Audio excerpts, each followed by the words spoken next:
According to the survey, 5 million women daw ang merong PCOS. Ibig sabihin, 1 out of 10 may PCOS. Marami nga na may problema ganito. Ang edad ay nagsisimula sa edad na nung nag-ovulate sila o nagkaroon ng first menstruation, mga 15 years old up to 44 years old, ay nagkakaroon ng 30% ng kababaihan ay naaapektuhan nitong PCOS. At ang PCOS ay nauugnay sa lifestyle. According to my studies, at ito ay dulot ng excess production ng androgen or isang male hormone. May excess production. So, dahil nga may excess production ng male hormone, nagiging irregular ang menstruation ng isang babae at hindi siya makabuo ng egg cells sa ovary dahil sa high level of male hormone. Nagkakaroon din ito ng mga unwanted hair growth at ang mga simptomas, irregular menstruation, minsan may pelvic pain. Pagka in-ultrasound, so kung may suspecha ka at nagpunta ka sa doktor kasi irregular ang menstruation mo, minsan wala kang regla, minsan meron, at minsan marami, minsan wala. So, pag pumunta ka sa doktor, nagkonsulta ka, i-ultrasound ka, makikita na maraming cysts sa yung ovaries. Yan ang pinakasimptomas ng PCOS or polycystic ovarian syndrome, na ang ibig sabihin multiple small cysts in the ovaries na makikita lang natin sa ultrasound para ma-confirm na ang isang bata o ang isang babae ay may PCOS.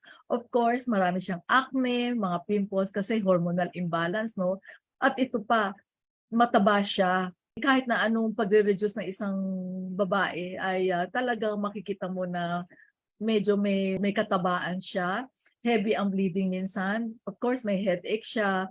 Minsan, ini-ignore lang ng isang babae ang PCOS, hindi nila pinapansin kasi nakasanayan na nila na walang menstruation. Kapag nag-asawa ng isang babae, dun niya makikita ang problema kasi hindi siya magkaanak or infertile kasi nga hindi nakakapag-produce ng egg cell sa ovary. So hindi siya nabuntis.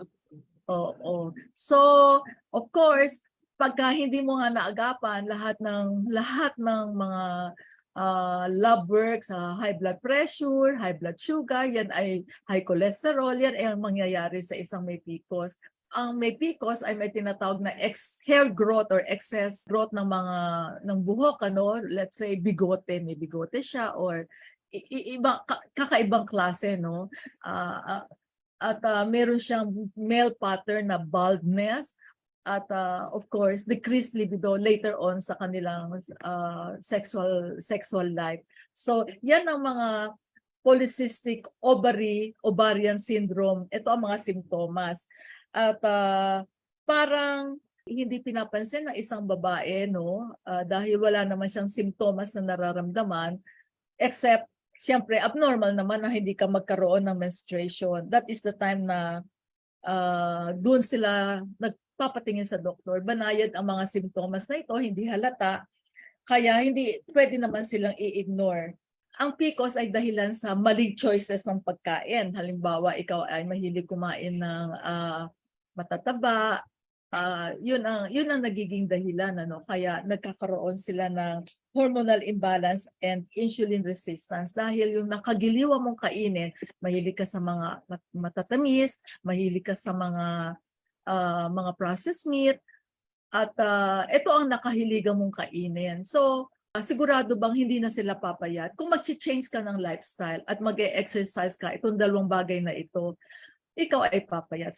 Siguradong sigurado yan na ikaw ay papayat at ma-address o matitreat ang iyong PCOS. Meron bang mga chemicals na masasabi nating endocrine disrupting kaya nagkaka-PCOS din ang isang tao? According to our studies, marami tayong mga habit ang mga babae na nakaka-cause na endocrine disruptors na maging dapat aware tayo. Tulad ng paggamit ng sanitary pads and tampons. Alam mo, may chemical ito na nagdudulot ng hormonal imbalance. Ang tawag dito ay phthalates or may chlorine. or dioxin na nasa ating tampons at saka sanitary pads.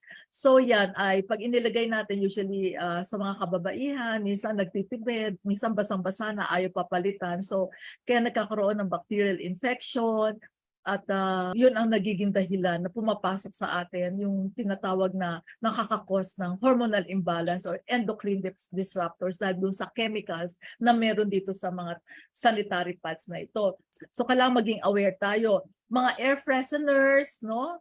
Especially yung pagpunta ka sa toilet at meron yung isang napaka-tapang ng amoy, no?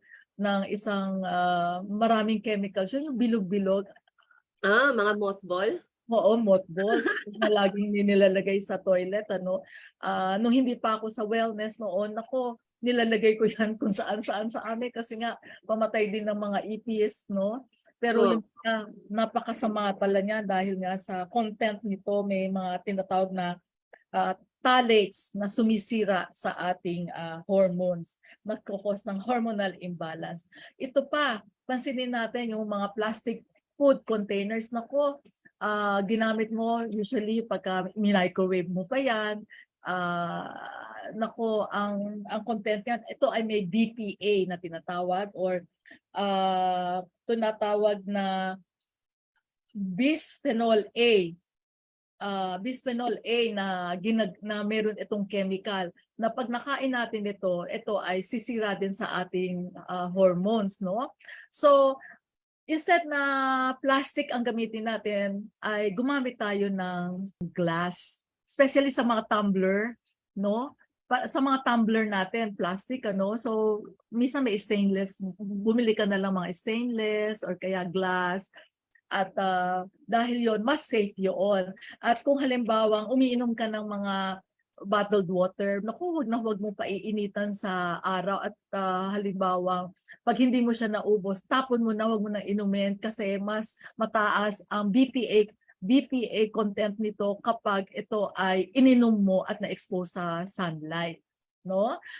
Yan ang ating pagkakaingat-ingatan. At of course, sa mga kababaihan, kapag nasa beach, nagsa-sunscreen tayo, akala natin safe na safe kasi para panglaban sa mga sunburn, no? Yung pala, meron din pala itong tinatawag na PABA or para-amino-benzoic acid na nagre-release ng free radicals para maka-apekto ng mga reproductive organ natin or ito ay tinatawag na hormonal disruptor.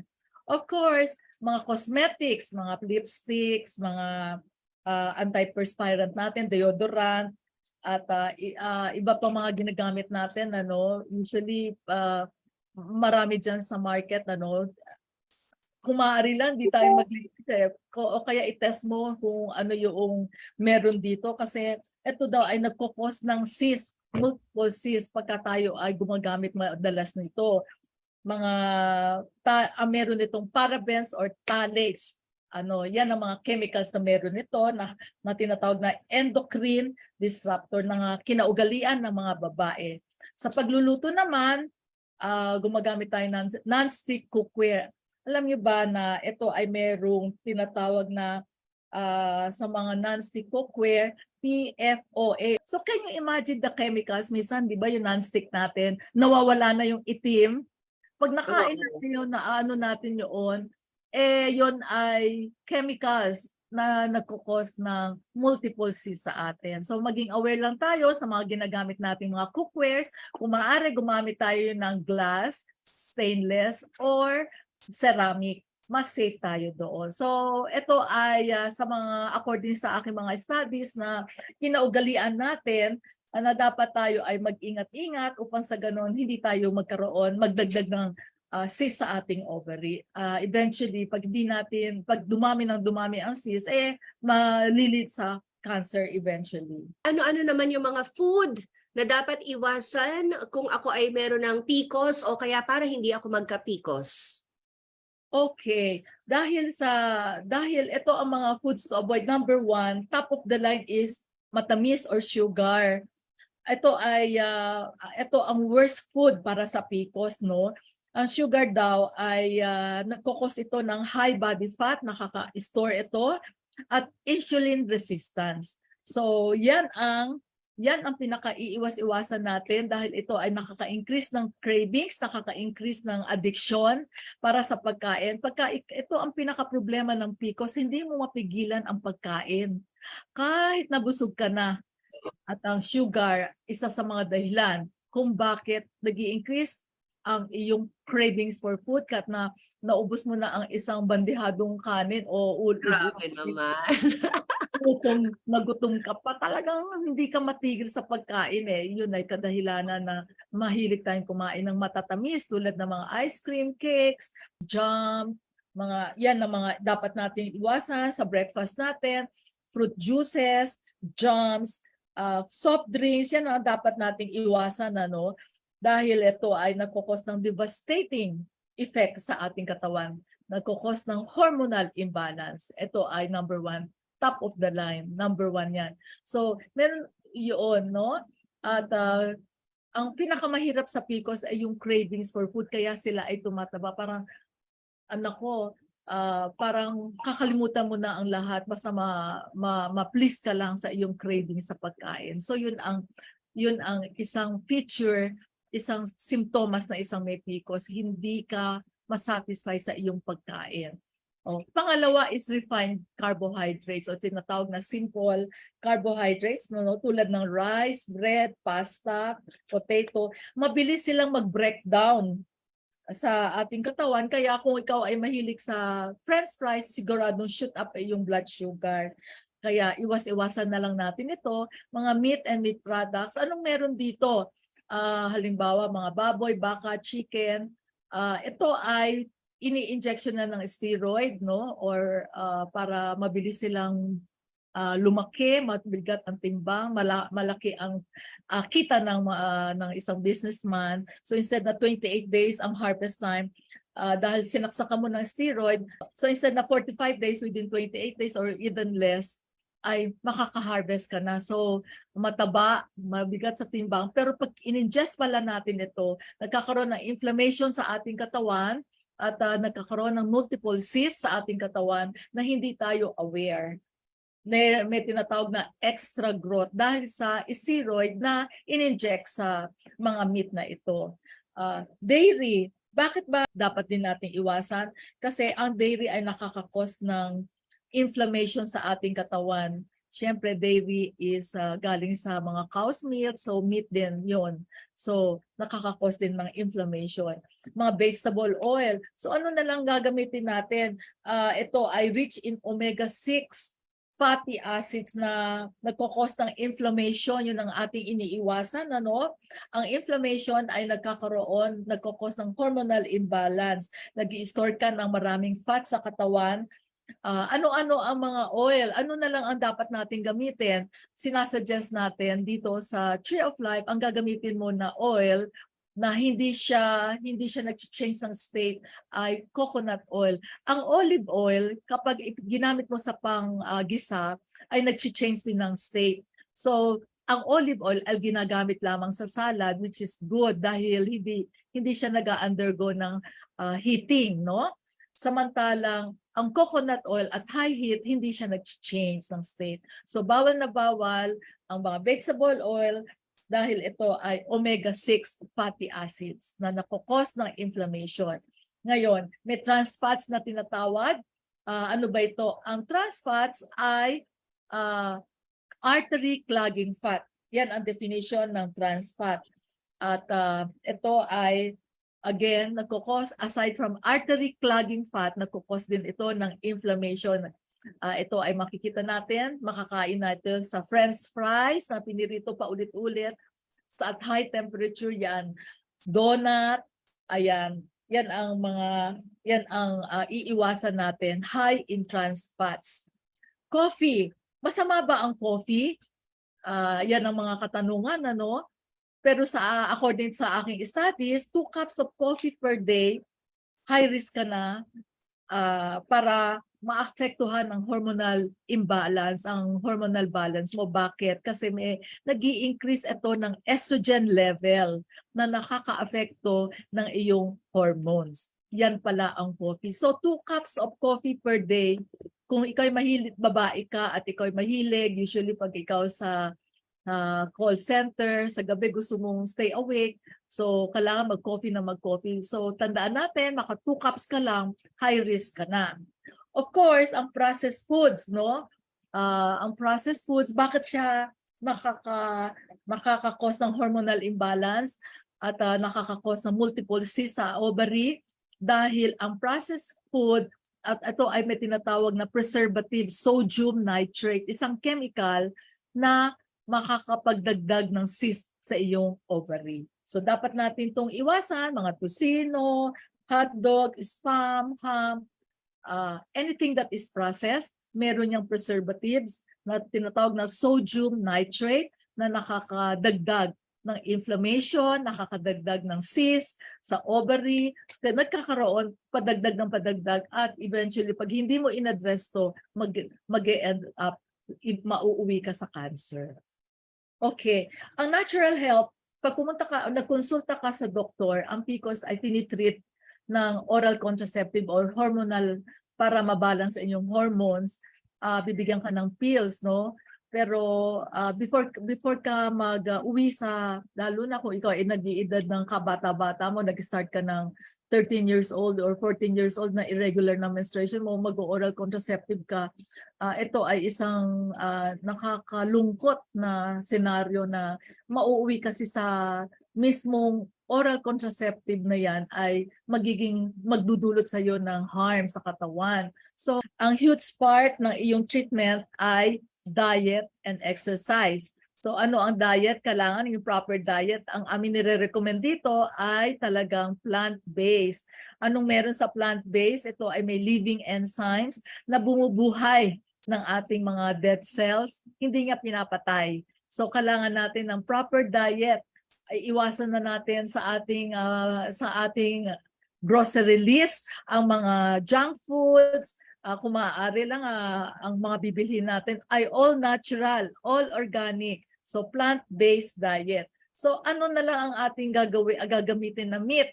Marami dyan para sa ating protein, yung mushroom, beans, soy, tofu, di ba? Yan ang ating marerecommend na ating ipapalit, isa-substitute sa ating meat. Ngayon, ang exercise, so diet and exercise. Ang pag-exercise ng 30 minutes per day ay makaka-improve ng iyong circulation. At ito ay tinatawag na fertility markers, insulin resistance, para ma-avoid ang mga inflammation sa ating katawan. Kailangan natin mag-exercise. Galaw-galaw tayo, mayat-maya, 30 minutes yan. Kung kailangan ikaw ay tumayo, mayat every 30 minutes, tumayo ka kung ikaw ay may sedentary work, no? Tumayo tayo, galaw-galaw, at kung maaari maglakad-lakad, instead na mag-elevator, ikaw ay maghagdanan na lang, instead na ikaw ay, there's a lot of things to do to change your lifestyle upang sa ganun hindi ka maging sedentary dahil nag-i-store ng fats kapag ikaw ay hindi gumagalaw-galaw. At of course, importante din ang meron kang 8-hour sleep dahil ito ay nagkukos ng cell regeneration. Ibig sabihin, habang nakarest lahat ang iyong mga organs sa gabi habang ikaw ay natutulog, may time ang liver, ang kidney mag-restore o mag-regenerate ng energy, makapag-flush ng mga toxins, maglinis sa ating katawan. At ito ay para makapag-produce ng mga hormones at dahil ito ay magdudulot ng hormonal balance. At of course, dito sa Tree of Life, meron tayong tinatawag na detox or hydrocolonics. Ito yung ating pinagmamalaki dito sa aming center, hydrocolonics, no? Ang toxin sa mga kinakain natin ay nai-store sa colon, nagkukos ito ng hormonal imbalance. So kailangan tanggalin ang mga toxins na yan sa pamamagitan ng hydrocolonics or papasok ang isang nozzle sa iyong colon para linisin lahat ng iyong colon at ma-recharge ang iyong katawan. Yan ay pag natanggal ang iyong toxin sa colon, nare-restore our hormonal balance ng iyong katawan. Last but not the least, we have the juicing therapy. Yung juicing therapy, ito ay raw vegetables and fruits, kinumbine mo together, no? Tapos ginus mo. So, ito ay power pack. Ito ay nagkukos ng alkaline environment. Pag nagkos ng alkaline environment, so hindi sila magkakaroon ng chance na mag-develop ng inflammation. At na-maintain ang hormonal balance, no? So may mga meron tayo dito sa vegetables and fruits, may living enzymes, phytonutrients, phytochemicals, micronutrients, no? Para mag-nourish, mag-repair ng mga damaged cells. So wala siyang tsansa para mag-cause ng PCOS. Ito ang natural ways to manage PCOS. Ayun. May sample ka ba, Ate Mirna, ng recipe ng juice na mabuti para sa PCOS? Meron tayong marerecommend, ano? Ang ingredients na to, ang tawag natin dito ay PCOS Fighter Juice. 1 stalk of celery, 1 red bell pepper, 2 carrots, 1 handful of spinach, 1 handful of kangkong leaves, 1 handful of lettuce, at 1 ginger, 1 knap of ginger, 1 half apple. I-juice mo lang siya together. At nako, napakasarap nito. Ngayon naman, mag-identify tayo ng mga halamang gamot para sa PCOS. Ang halamang gamot na top of the line is Damong Maria. Ito ang itsura ng Damong Maria. At ito ay pakukuluan mo o kaya isang dakot-dakot, ilagay mo sa hot water, gawin mong tea para ma-treat ang iyong PCOS. Na yung mga multiple cyst mo ay matunaw, no? Damong Maria. So yan ay aming ginagamit din dito pagka mayroong mga ovarian cancer, mayroong mga tumor, nakakatunaw siya ng mga tumor sa ating ovary. At dandelion root, yan ay isa rin sa mga top of the line sa mga herbs. Vitex or chasteberry, ito mga itsura niya.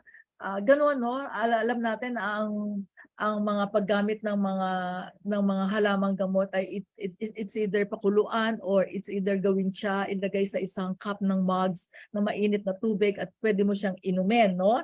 So, ang dandelion roots ay nag-help ito sa balance ng hormone. Dinidetoxify niya ang liver na may excess hormones. Ang chasteberry naman, ini-increase niya ang ovulation ng menstrual cycle. So kanya-kanyang function siya. Ang cinnamon ay nakakapag-reduce ng insulin resistance na nagkukos ng PCOS. So cinnamon. At of course, ito, dongquai. Dongquai, ito ay isang Chinese na herbs. Dongquai, nabibili ito sa mga Chinese store. Tanungin mo sila kung meron silang dongquai. Ito ay talagang ini-improve niya ang blood flow to the pelvis and balance the hormones. At ini-strengthen niya ang uterus. Ito ay talagang inirereseta ng mga Chinese doctors sa mga taong merong PCOS. Dongquai. Of course, last but not the least, we have the ampalaya. Alam natin ito ay ginagamit para ma-regulate ang iyong blood sugar the natural way. Okay. Ate, sunod mo na yung mga supplements na good for PCOS. Okay. Ang mga supplements good for PCOS, meron lang tayong fish oil. Okay. Fish oil kasi nakaka-improve ito ng insulin sensitivity kapag siyempre pag bumaba ang iyong insulin level, bumababa ang production ng male hormone sa iyo para iwasan ang PCOS. So fish oil. Tapos meron tayong flaxseed oil. Ang flaxseed oil ay ito sa pinaka-epektibong treatment para sa PCOS. Dahil ini-increase niya ang amount of lignam, isang compound na nagbabind ng testosterone para ma-flush ito sa ating katawan. So flaxseed oil. At evening primrose, ito ay effective para sa hormonal balance. Para effective ito para i-balance nga yung mga hormones natin. At ito, saw palmetto. Effective ito sa pagbablock ng male hormone production. Kaya maganda itong mga supplements na ito na dapat nating isali sa ating treatment modality sa ating kung tayo ay na-diagnose na may PCOS.